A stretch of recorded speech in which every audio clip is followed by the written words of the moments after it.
It's strange, the things you notice when your life is about to change forever. Not the big things, those are too overwhelming to process. You notice smaller moments instead.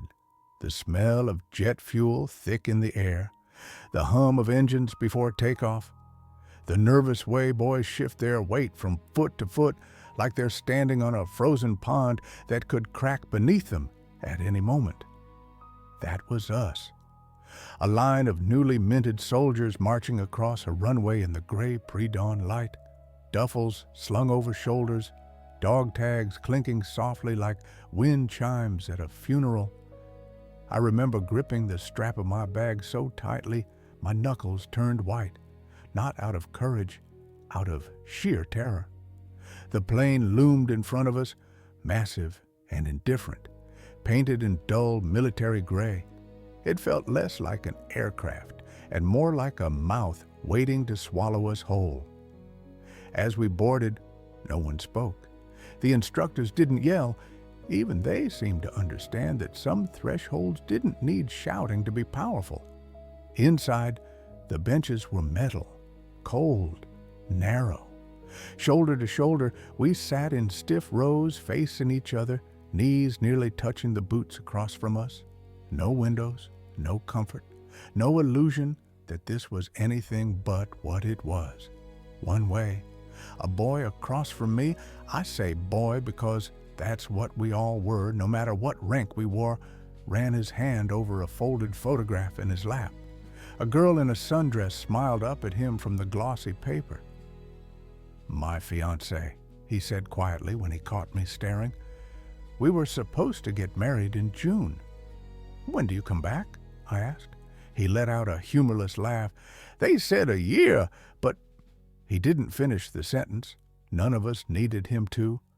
Next to me, Danny from Ohio tapped his foot in a jittery rhythm, eyes darting around like he was trying to memorize everything before it was taken from him. Harper sat still as a boulder, jaw clenched.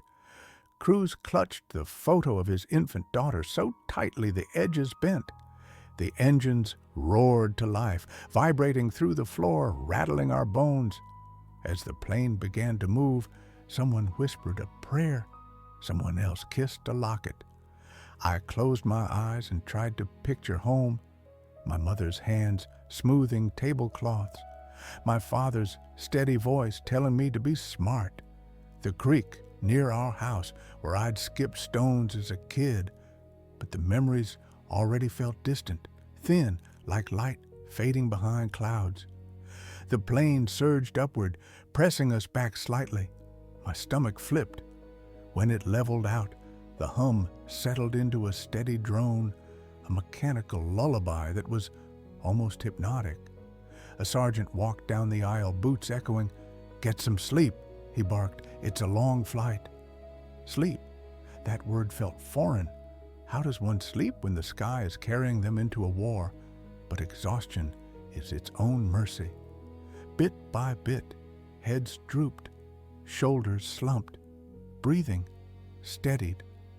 One by one, the boys around me drifted into uneasy slumber. I didn't. I watched the dim lights flicker overhead. I listened to the engines hum. I traced my thumb over the cross my grandmother gave me, the metal warm from my skin. I thought about the river, the journal Mary gave me, my father's voice in my head reminding me that fear meant I was alive. I wondered how many of us on that plane would return to hear our father's voices again. Hours passed in a strange, suspended state, between wakefulness and sleep, between two worlds, between the life I once knew and the one waiting for me beyond the ocean. Somewhere over the Pacific, Danny nudged me. "You okay?" he whispered. I nodded, lied. "Yeah."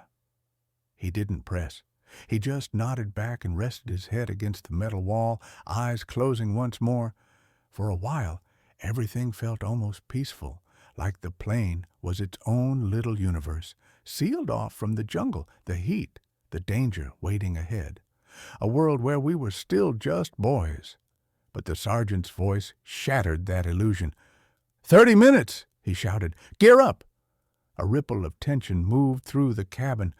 Boots hit the floor, belts tightened, helmets were secured, rifles checked. The air thickened. The hum of the engines suddenly felt more ominous. No one talked now, no jokes, no whispers, just the synchronized tightening of straps and the sound of fear sliding into place like ammo into a chamber. I felt my heartbeat pounding in my throat as the plane began its descent. The metal vibrated more violently now. The air grew hotter, heavier, as if we were dropping into a furnace. "Welcome to Vietnam," someone muttered. The wheels hit the ground with a jolt that shook every bone in my body. And then, the moment the doors opened, heat slammed into us like a fist. Humidity clung to my skin instantly, thick and suffocating. The air smelled like wet earth, exhaust, sweat, and something sharp I couldn't identify. Noise engulfed us. Helicopter blades chopping the sky, trucks roaring, shouts, clanging metal. 40 conversations happening at once, none of them in English. The world wasn't just loud, it was chaotic, alive, overwhelming. "Move!" the sergeant yelled. We staggered out into a world painted in dust, smoke, and heat waves rising off the ground. Soldiers ran everywhere, some fresh like us, others older, eyes hollow and distant, like they'd already seen the worst this place could offer. A man with sunken cheeks and a cigarette dangling from his mouth walked past us, shaking his head. "Fresh meat," he muttered. I swallowed hard. This was real now. No more training, no more instructors, no more pretending. We were in a war zone, a place where boys became men or memories. I felt a tremor run through my hands. Danny noticed and bumped his shoulder lightly against mine. "We'll get through it," he said. "Right?" I wanted to say yes, but the words stuck in my throat. Instead, I whispered the only truth I had. "I don't know." He nodded, jaw tight. "Then we'll get through it, not knowing." Somehow, that helped. As we were herded into trucks, engines rumbling beneath us, I took one last breath of the unfamiliar air and realized the truck lurched forward, bouncing us so hard our helmets clacked together. Dust billowed up from the tires, swirling around us like a living thing. It stuck to our skin, our lips, our hair, even our thoughts. I remember blinking and feeling grit grind against my eyelids. Vietnam didn't wait to introduce itself gently. It came at you immediately, hot, loud, restless. The sky looked different here, not the soft blue of home, but a harsh, blinding brightness that made everything glare. The sun sat heavy overhead as if it were watching us, judging us, burning away the last traces of who we used to be. I held onto the side of the truck and watched the base roll by in chaotic fragments. Helicopters taking off in bursts of wind and sound. Soldiers unloading crates of ammo. Others jogging in formation. Medics rushing toward a landing chopper, stretcher already in hand. That one stuck out to me. Welcome to Vietnam, where the first thing you see isn't a parade or a handshake, but a stretcher. Danny whispered, "Jesus." Cruz crossed himself quietly. No one said anything else. When the truck finally stopped, we were herded out like cattle, boots hitting the packed red dirt. The ground felt different here, warmer, softer, almost like it breathed with us. A captain with a clipboard stood waiting. His uniform looked sun-faded and worn, his eyes ringed with exhaustion. "Your replacements," he said flatly, as if announcing the weather. "Your units will pick you up shortly. Until then, stay together and try not to get in anyone's way." Replacements. The word hit harder than his tone. Replacements meant someone was gone. Replacements meant someone didn't make it back from yesterday's patrol. Replacements meant we were stepping into boots that hadn't had time to cool. A sergeant approached us next, chewing gum like it had personally offended him. "Listen up," he barked. You are not home, you are not in training, and you are not invincible. Out here, everything wants to kill you. The jungle, the weather, the VC, your own damn mistakes. He paced in front of us, boots kicking dust. Rule number 1, stay alert. Rule 2, listen to your squad leaders. Rule 3, if you think you understand how things work around here, you don't. He stopped in front of me, specifically, eyes narrowed. You, he said, you paying attention? Yes, Sergeant, I answered, voice cracking slightly. He smirked. You'll do fine. Nervous ones usually last longer. It's the cocky ones who get their heads blown off. A few of the boys swallowed hard. Then he added, grab your gear, hydrate, and don't wander off. You get lost out here, they'll never find you. Warm welcome. They sent us to a clearing where tents were pitched in crooked rows, flies buzzed everywhere. The air smelled like sweat, mud, and something slightly rotten, like wet leaves that had been sitting too long. A soldier with a bandaged arm limped past us. Another sat on an ammo crate smoking, staring at nothing. No one greeted us. No one cared we'd arrived. We were just more bodies, just more replacements. I sat on my duffel inside the tent and wiped sweat from my forehead. It didn't help. It was like trying to dry your skin in a steam room. Is it always this damn hot? I asked. Harper shrugged. Probably. Cruz fanned himself with his hand. Feels like I'm breathing through a wet towel. Danny drank half his canteen in one go before realizing nobody knew when we'd get more water. This place, he muttered, is something else. Outside, the sound of a helicopter thudded through the air again. The vibrations traveled through the ground, shaking our tent poles. I leaned back and closed my eyes, but the sounds didn't stop. They never stopped. Helicopter blades, shouting, metal clanging, engines revving, radio static. Distant gunfire, sharp, quick bursts like someone snapping dry twigs. That last sound made everyone freeze for a moment. Boone, a soldier who'd been here for months, poked his head into our tent. He looked maybe like 22, but carried himself like a man who'd seen decades. You get used to it, he said, noticing our reaction. The gunfire, the bombs, the choppers. After a while, the silence is what scares you. We stared at him. Then he added, eat something. Rest if you can. Your squad picks you up soon. When he walked away, Cruz whispered, Rest? In this? Danny shook his head. I don't think I'll rest again until I'm home. None of us argued. Later that afternoon, while we sat outside trying to catch a breeze that didn't exist, an older soldier plopped down beside us. His skin looked like leather, tanned and worn, his hair cropped short, his uniform streaked with dirt. You replacements? He asked. We nodded. He pointed at the jungle beyond the base perimeter. Dense, dark, unknowable. That out there? It ain't your friend. It hides things, eats sound, eats people. He spit into the dirt. You hear birds? Good. Means nothing's close. Birds stop? He paused. That's when you get low. We exchanged uneasy looks. He wasn't done. You see something move? Doesn't matter what it is. Don't chase it. Don't split from your team, and don't wander more than 5 feet off a path unless you like surprises with teeth or explosives. Danny swallowed. Explosives? The older soldier smirked. You'll see. He stood, stretched, and then with a shrug said, Welcome to the bad place, boys. We watched him walk away, feeling like we'd just been given a cheat sheet for surviving hell. As evening approached, the sky turned a bruised purple. The air cooled only slightly. Sweat still clung to us, but at least we weren't roasting anymore. I sat alone for a moment, pulling out the leather journal Mary gave me. The pages were still blank, except for the first line I'd written, Tomorrow, I leave for Vietnam.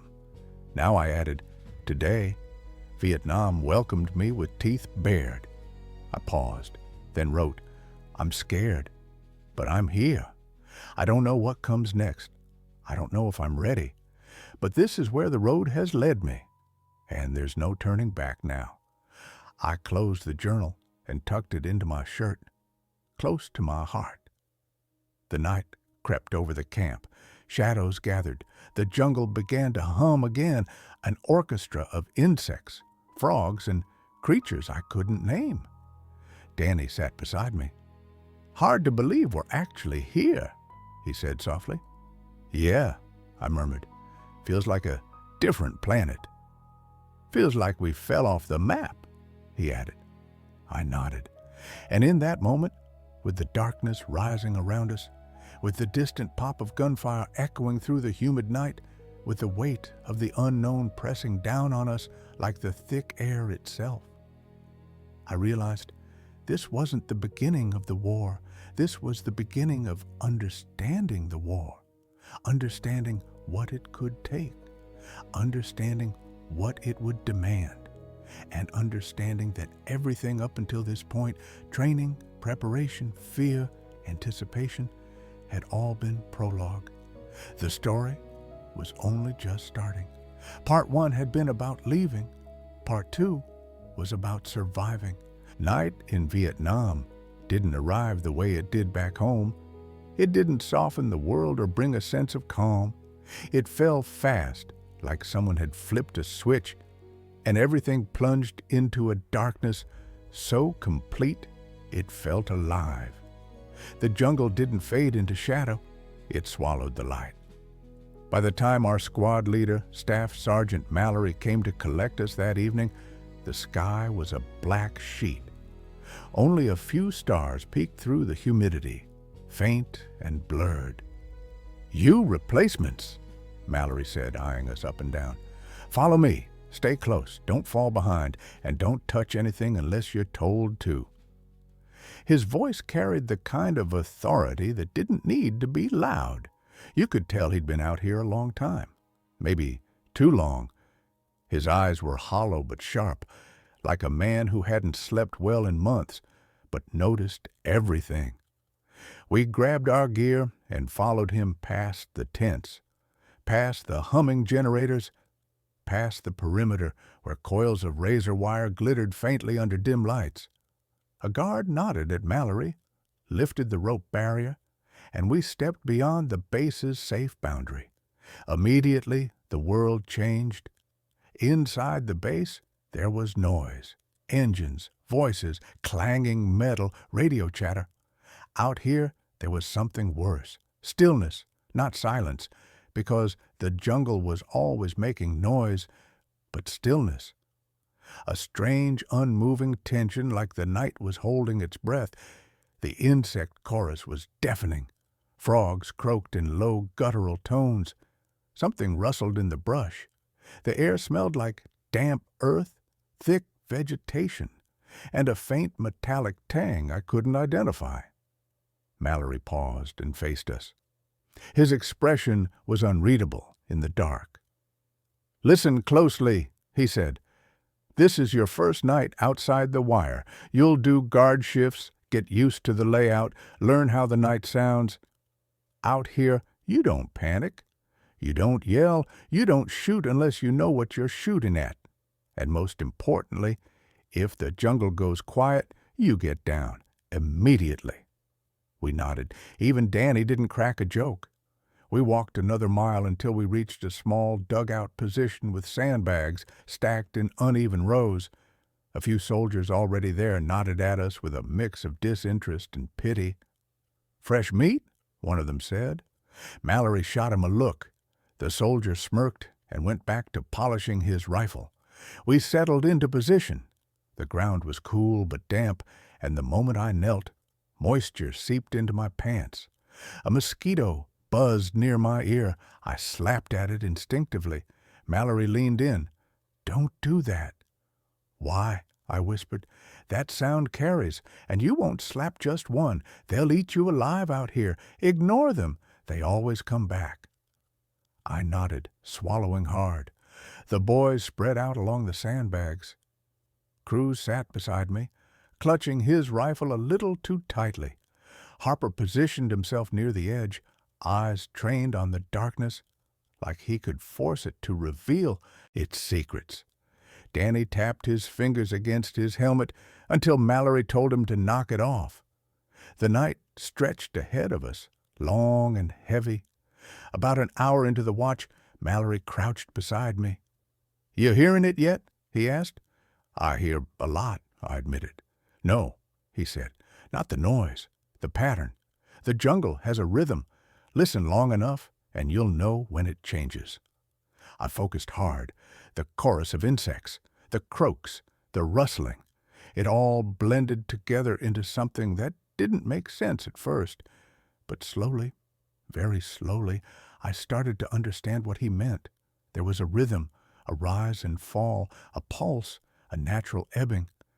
Mallory spoke again, barely above a whisper. "When that rhythm stops, that's when you brace yourself." I swallowed. "Has it stopped before?" He gave a hollow laugh. "More times than I care to remember." Something rustled deeper in the brush. I tensed. "Relax," he murmured. "That's just a boar or a monkey or something else that wants nothing to do with you. The ones you worry about move quieter." I felt sweat bead on the back of my neck despite the cooling air. "Try not to stare into the dark too hard," he advised. "Stare long enough, and you'll start seeing things that aren't there. Shapes, people, shadows. The jungle plays tricks." He stood and moved to check on the others. I tried to breathe steady, tried to let the rifle rest easily in my hands, tried to tell myself I was prepared, but nothing prepares you for that kind of night. Hours crawled by. My mind drifted between fear and exhaustion. Every few minutes I blinked too long, my body begging for sleep. Each time I snapped my eyes open quickly. Across the line, Danny whispered, "You awake?" "Barely," I whispered back. "I don't know how people survive this place," he said. "It feels like everything's watching." He wasn't wrong. The jungle didn't feel passive. It felt aware, like it knew we didn't belong there, like it tolerated us only because it hadn't decided what to do with us yet. We grew quiet again. Then something happened that made every hair on my arms rise. The jungle shifted, not in sound, in feel. The insects quieted, the frogs stopped, the rustling ceased. The entire world seemed to freeze. It was like the night itself had inhaled sharply and was holding breath. Mallory reacted instantly. "Down!" he hissed. We dropped behind the sandbags, hearts hammering. My pulse thudded so loud I was sure something out there could hear it. For a moment, nothing happened. Nothing at all. Then, crack! A twig snapped somewhere in the brush, soft but deliberate. Mallory signaled for silence. Total silence. My lungs burned from holding breath. Sweat trickled down my spine. My rifle felt heavier, harder to grip. Something moved. Just a shadow shifting in deeper shadow.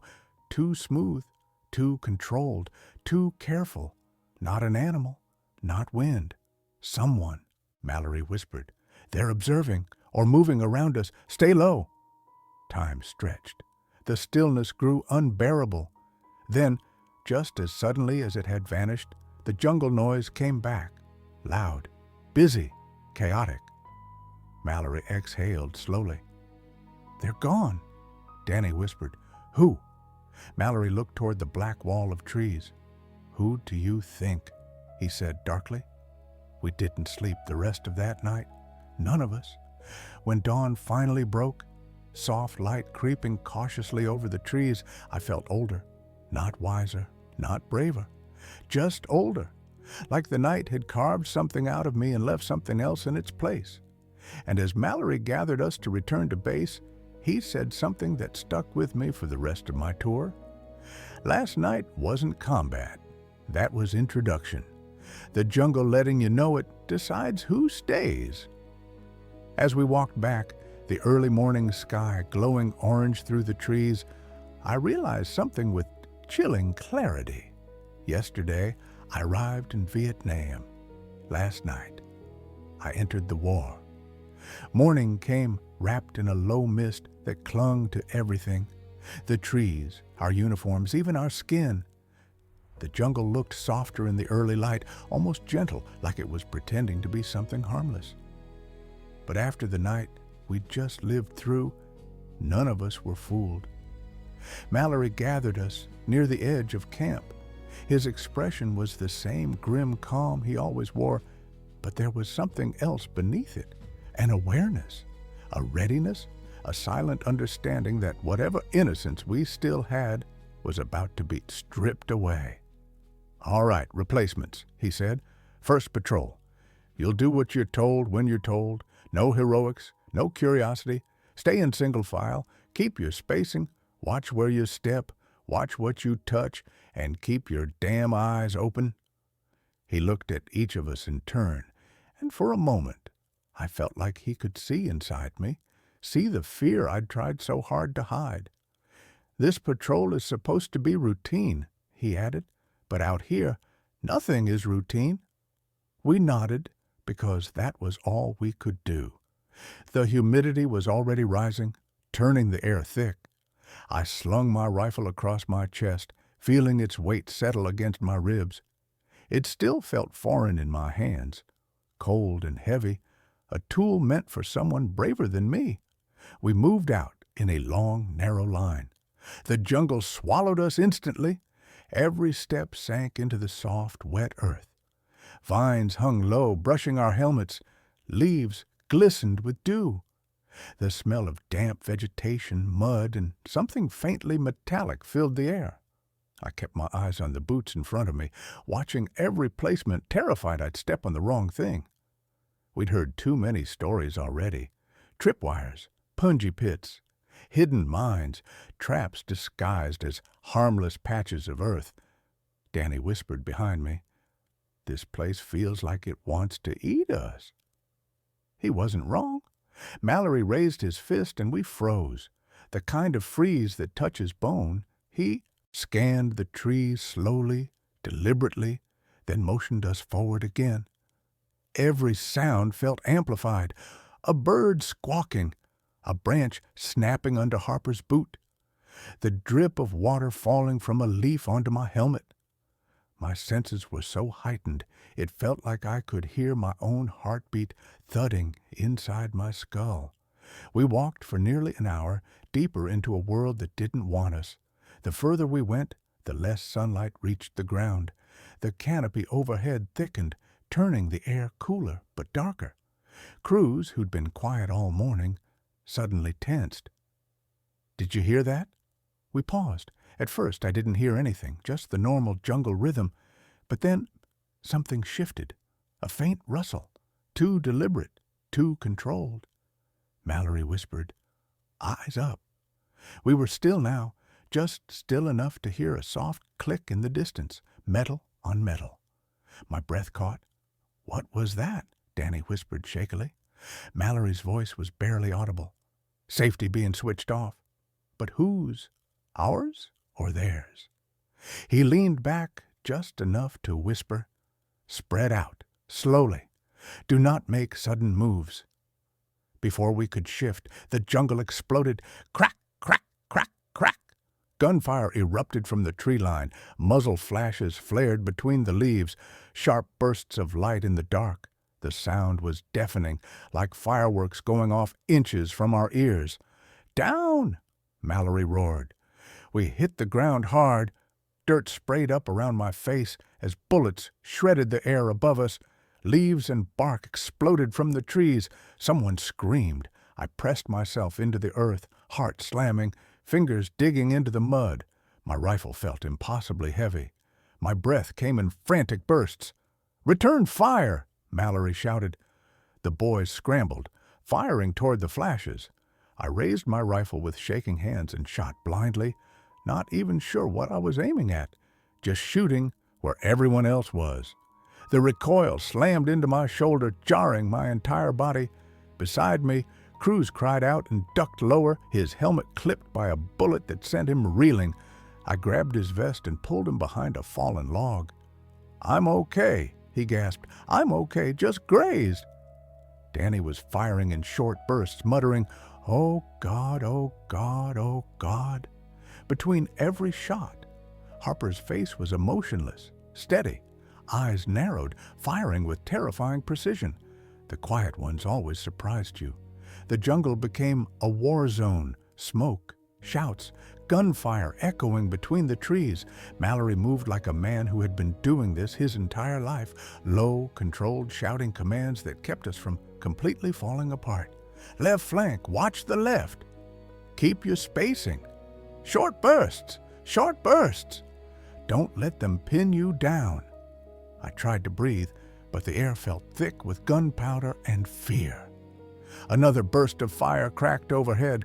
Bark splintered above me and rained down like sharp wooden rain. That was the moment it hit me. Not a bullet, but a realization. This wasn't training. This wasn't drills. This wasn't fear of what might happen. This was happening right now. The enemy wasn't a silhouette on a paper target. The bullets weren't blanks. The terror wasn't hypothetical. This was real. This was war. And every dream I'd ever had, every memory, every piece of my life before this moment, all of it suddenly felt flimsy, fragile, almost irrelevant. Because in the chaos of gunfire and shouted commands, boyhood died. Mine did. Quietly, instantly, without ceremony, right there in the mud. After what felt like hours but was probably just minutes, the gunfire slowed, then stopped. But silence didn't return. Only breathing, the gasps, the choked exhales, the trembling inhales of boys trying to convince themselves they were still alive. Mallory raised a fist. "Hold position." We listened. Nothing. No movement. No voices. No bird calls returning to the treetops. Just the thick, oppressive stillness. After a moment, he motioned us to regroup. We crawled, stumbled, and slid toward each other. Harper checked Cruz's wound. "Just a scratch. Lucky?" Cruz nodded shakily, trying to smile, but failing. Danny sat in the mud, staring at his hands, shaking uncontrollably. I couldn't breathe," he whispered. "I thought I was dead." "We're all still here," I said, though I wasn't sure whether I meant it as comfort or disbelief. Mallory crouched near us, eyes scanning the trees. Sweat dripped down his temples. His expression was unreadable. "That," he said quietly, "was your first taste. No congratulations, no reassurance, no promise things would get easier, just truth, raw, indifferent, unforgiving." "We'll head back," he said. "Slow, stay alert." As we rose, shaky and trembling, he added one final line, one that stayed with me long after the war. "You survived your first ambush, most don't." We walked back toward base, boots sinking into the mud, the jungle watching us go.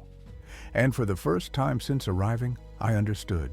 Part 1 was about leaving home. Part 2 is about losing yourself, about layers peeling away piece by piece, until only what the war allows remains. And part of me knew there was no going back. Not really. Not after today.